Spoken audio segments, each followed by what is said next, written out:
Assalamualaikum warahmatullahi wabarakatuh. Kembali lagi di mata kuliah Statistik Ekonomi. Ini di pertemuan ketiga ini masih kita akan membahas tentang pengantar ilmu statistik. Ini yang part 2-nya ya.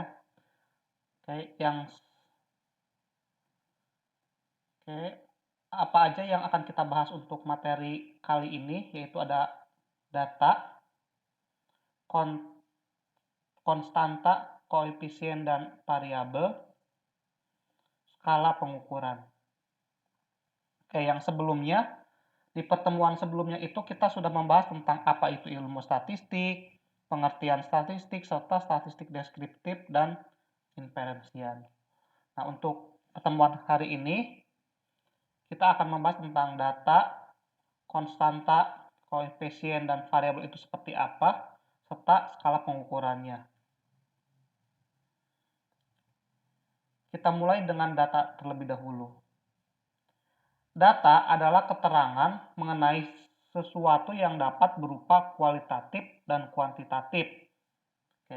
Jadi data ini terdiri dari dua macam, yaitu data kualitatif dan data kuantitatif. Nah, sementara itu data kualitatif itu apa, kuantitatif itu apa? Kita bahas. Data kualitatif yaitu data yang berbentuk kata, kalimat, maupun gambar. Jadi kualitatif itu berbentuk deskriptif biasanya.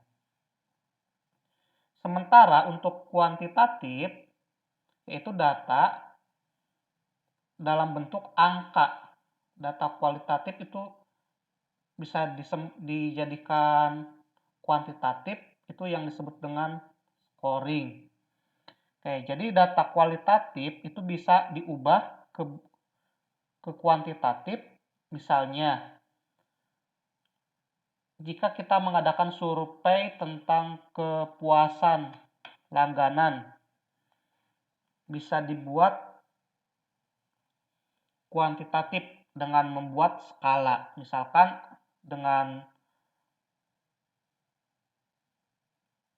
Misalkan sangat puas skalanya 4, puas 3, sedang 2, cukup, dan tidak puas itu 1. Jadi bisa saja data kualitatif itu bisa juga dibuat menjadi kuantitatif, yaitu dengan membuatnya dia sebagai skala. Menurut Arief Kunto, data adalah sebuah fakta yang berupa angka yang disusun untuk dijadikan sebuah informasi yang penting. Di sini ada contoh data kualitatif, yaitu ada status perkawinan, pendidikan, dan lain-lain. Sementara contoh dari kuantitatif itu adalah penghasilan, tinggi badan, dan lain-lain. Jadi di sini kita bisa membedakan bedanya kualitatif dengan kuantitatif. Kalau kualitatif itu hanya mendeskriptifkan saja, sementara untuk kuantitatif itu diproses oleh menghitung penghasilan, tinggi badan, itu diperoleh dari penghasilan, menghitung.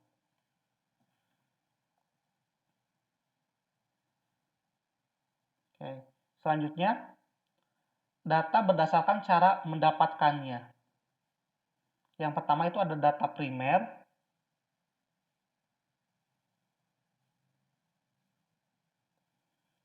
Di data primer ini, peneliti itu langsung ke lapangan. Jadi mencari informasi langsung ke lapangan. Jadi data primer itu adalah data yang didapatkan dan dikumpulkan secara langsung dari objek yang sebelumnya telah diteliti oleh suatu organisasi ataupun perorangan. Contohnya itu ada data hasil survei, data dari hasil wawancara, data dari hasil kuesioner. Jadi peneliti langsung ke lapangan untuk mencari data tersebut. Itu disebut data primer. Selanjutnya ada data sekunder. Nah, kebalikannya dari data primer, kalau data sekunder itu adalah data yang bisa didapatkan dari sumber lain yang telah ada sebelumnya. Jadi si peneliti tidak terjun ke lapangan langsung. Jadi hal ini tersebut artinya di dalam data sekunder seseorang tidak perlu mengumpulkan data secara langsung dari objek yang ingin diteliti. Contohnya ada kurs rupiah terhadap dolar dan mengenai sensus penduduk. Jadi si peneliti tidak perlu mengsensus langsung ke penduduk. Jadi hanya meminta data ke instansi terkait. Nah, itu disebutnya adalah data sekunder. Oke, selanjutnya itu data berdasarkan sifat sesuai yang sudah tadi dijelaskan sebelumnya, yaitu ada data kualitatif dan data kuantitatif. Data kualitatif itu adalah data yang tidak berbentuk simbol, gambar ataupun bentuk verbal. Jadi ini tadi ya secara deskriptif kalau kualitatif. Contohnya itu status perkawinan, pendidikan dan lain-lain. Selanjutnya data kuantitatif. Ini kebalikannya, berarti ini data dalam bentuk angka atau data yang diangkakan atau scoring. Penghasilan, tinggi badan, berat badan, itu termasuknya ke kuantitatif. Bedanya pokoknya antara kualitatif dan kuantitatif, kalau kualitatif itu hanya mendeskriptifkan saja, sementara kuantitatif itu hanya dengan perhitungan, bedanya itu aja.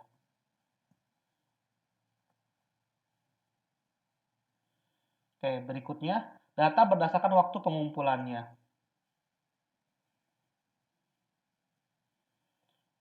Yang pertama itu ada data time series, yaitu data yang terkumpul dari waktu ke waktu untuk menggambarkan perkembangan suatu kegiatan atau keadaan.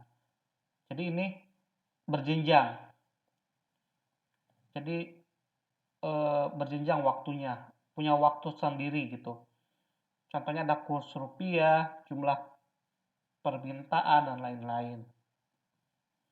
Selanjutnya ada data cross section, yaitu data yang dikumpulkan pada waktu tertentu untuk memberikan gambaran perkembangan suatu kegiatan atau keadaan. Jadi ini waktunya tidak berjenjang seperti tadi, tidak secara terus-menerus, hanya pada waktu tertentu saja.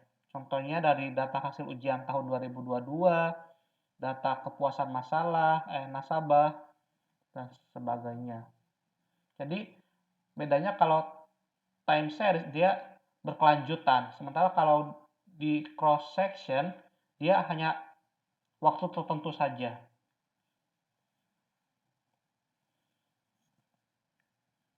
Lalu ada data panel. Data panel itu adalah data gabungan dari ini keduanya, time series dan cross section. Contohnya itu data kemiskinan di Jawa Timur 29 kabupaten dari tahun 2010 sampai 2020. Jadi mereka di sini ada time series-nya.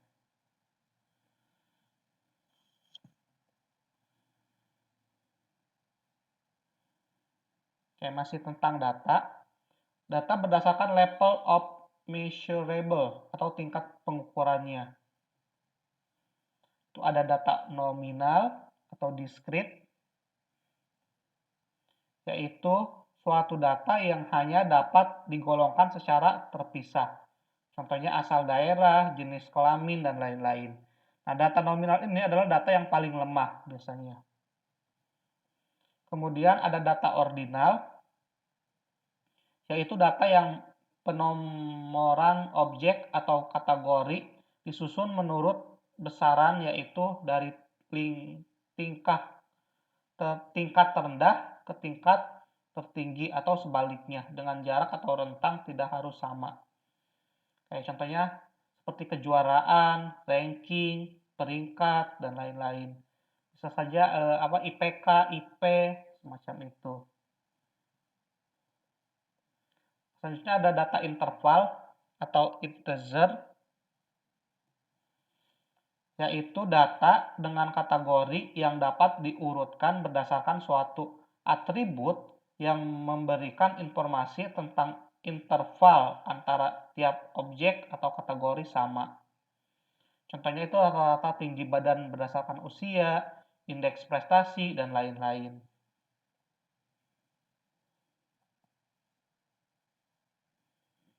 Yang terakhir ada data rasio. Data rasio adalah data yang memiliki karakteristik yang sama dengan data interval dengan rasio yang sama dan pasti antara setiap data dan nol absolut diperlakukan sebagai titik asal, tidak ada nilai numerik negatif dalam data rasio tersebut. Contohnya ada penghasilan, berat badan, dan lain-lain. Kayak di data rasio ini,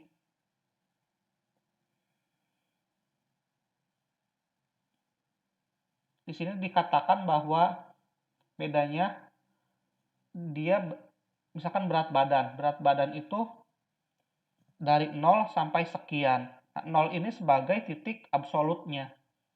Oke, jadi dia ada titik absolutnya kalau rasio. Beda dengan interval tadi. Seperti itu. Oke, lanjut kita ke konstanta, koefisien, dan variabel. Nah, materi ini sebenarnya sudah dipelajari saat SMP atau MTS ya.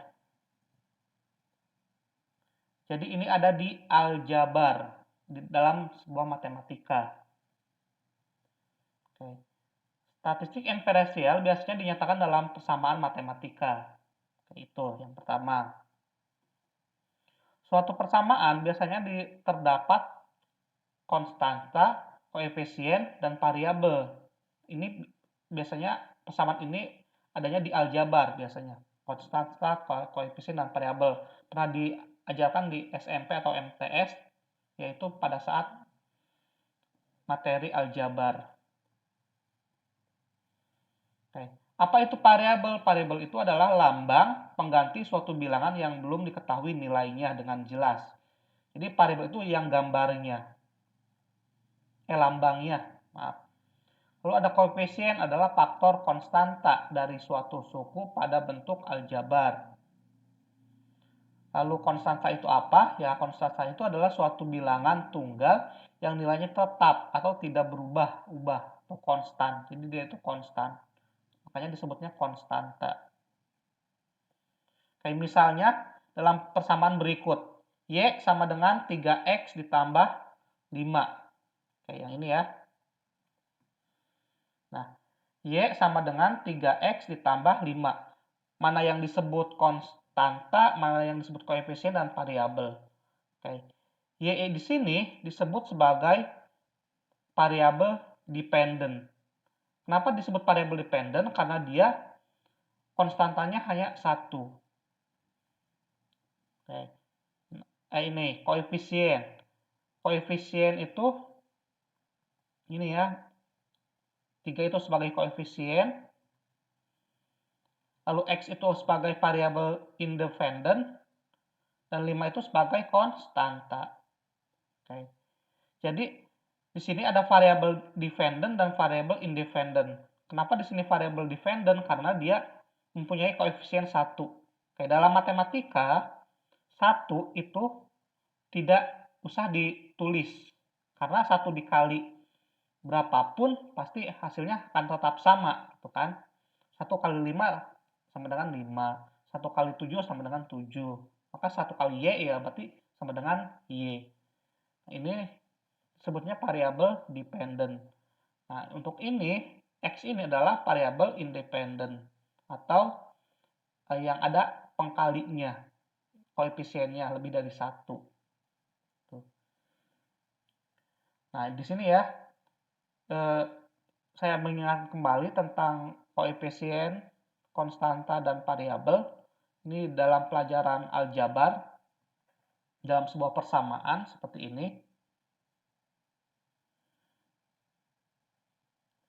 y itu sebagai variabel y dan x. Tadi sesuai definisinya variabel itu adalah lambang pengganti suatu bilangan yang belum diketahui nilainya dengan jelas. Sementara 3 itu sebagai koefisien. Oke. Biar gampangnya gini, koefisien itu apa sih? Koefisien itu yang selalu bergandengan dengan variabel. Itu aja. Angka yang selalu bergandengan dengan variabel. Nah, tapi kalau yang konstanta, dia yang berdiri sendiri. Dia yang tanpa ada variabel. Dia disebutnya konstanta. Artinya dia nilainya tetap konstan. Tuh.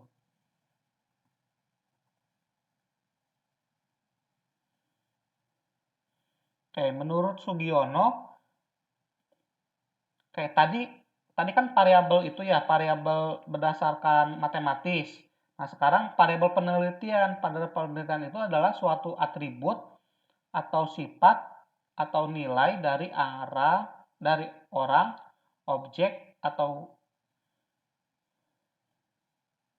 kaitannya yang mempunyai variasi tertentu yang ditetapkan oleh peneliti untuk dipelajari dan kemudian ditarik kesimpulannya.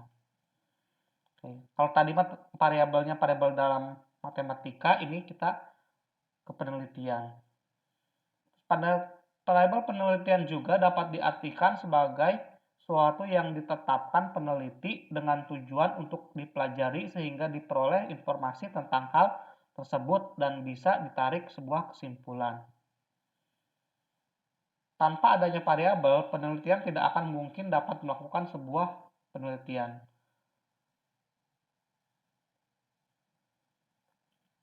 Jadi penelitian itu pasti akan ada sebuah variabel. Nah, di sini ada jenis-jenis variabel. Ada variabel kualitatif dan kuantitatif, variabel independen dan dependent, variabel nominal, ordinal, interval, rasio, variabel dinamis dan statis, dan yang terakhir variabel simetris, asimetris, dan timbal balik. Oke. Yang biasanya digunakan dalam bidang ekonomi dan pendidikan itu adalah variabel independen dan dependent biasanya. Nanti ketika skripsi juga yang akan digunakan yaitu adalah variabel independen dan dependent ini sebagai nanti skripsi ya.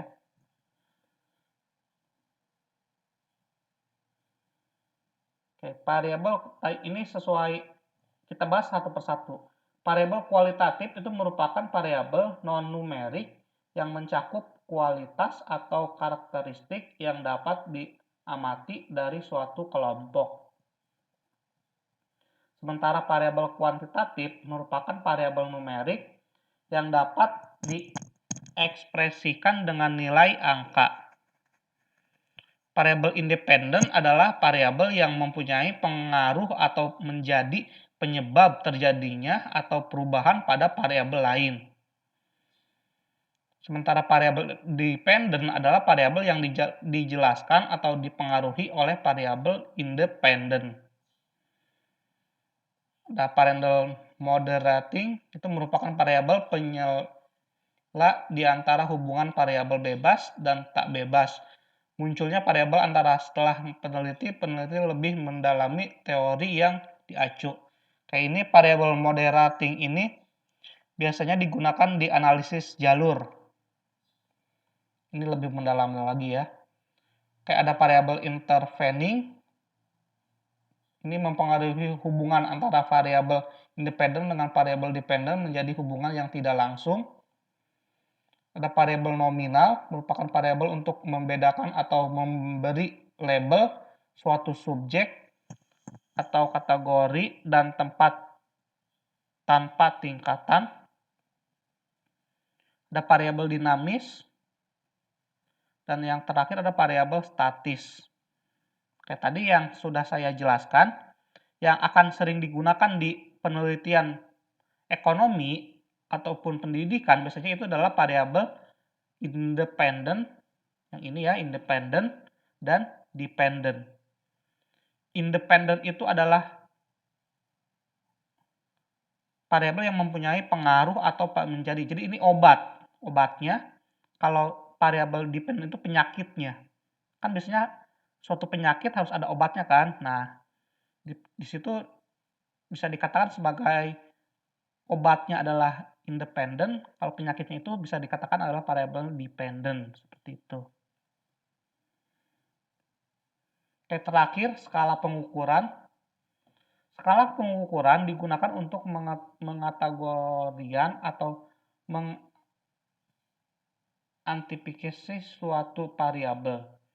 Penggunaan skala pengukuran yang tepat akan membantu kita menghasilkan pengukuran yang akurat terhadap suatu permasalahan tertentu. Dalam statistik terdapat 4 skala pengukuran. Yang pertama skala nominal, yaitu skala nominal adalah mengelompokkan objek-objek penelitian ke dalam kategori tertentu yang telah ditetapkan. Contohnya asal daerah, jenis kelamin, dan lain-lain. Lalu ada skala ordinal, yaitu digunakan sebagai pengkategorian skala yang sedikit lebih tinggi adalah skala ordinal. Dengan menggunakan skala ordinal, kita melihat ranking dari hal yang kita amati. Kejuaraan, peringkat, pokoknya yang di ranking itu menggunakan skala ordinal. Skala interval, yaitu ini yang menyatakan ranking. Skala interval juga bisa digunakan untuk menyatakan jarak absolut dari dua pengukuran. Contohnya rata-rata tinggi badan berdasarkan usia, indeks prestasi, dan lain-lain. Lalu terakhir adalah skala rasio. Skala yang menyatakan ranking berdasarkan absolut tetapi juga rasio dari data. Ini sama seperti data tadi ya. Data juga kan tadi ada nominal, ordinal, interval, dan rasio. Begitu juga dengan skala. Ini berdasarkan itunya ya. Oke. Lalu ada matematika dasar untuk statistik. Nah, jadi statistik itu karena dia adalah ilmu matematika, jadi bagian dari ilmu matematika atau cabang dari ilmu matematika, maka statistik itu khusus mempelajari data dan pengolahan data. Jadi karena statistik tadi salah satu cabang dari ilmu matematika, maka kita juga harus mempelajari matematikanya. Nah, dasar-dasar matematika yang digunakan mencakup konsep sederhana dalam pembahasan, ada himpunan bilangan, ada eksponen, dan ada fungsi. Nah, ini secara sederhana ya himpunan bilangan. Misalkan anggotanya yang mana, atau sesuai dengan anggotanya atau tidak. Terus ada eksponensial dan fungsi. Oke. Contohnya di sini ada 2x negatif 5 ini sebagai fungsi, dan eksponensial itu seperti perpangkatan seperti ini. Oke. Ini 2x dikurangi 5 sama dengan berapa? Jadi mencari nilai x-nya ini bisa kita cari nilai x-nya. Jadi akan menjadi 2x sama dengan positif 5. Dan nanti x-nya akan ketemu adalah 5/2. Seperti itu. Oke. Untuk pertemuan kali ini dicukupkan sampai sekian. Terima kasih. Wassalamualaikum warahmatullahi wabarakatuh.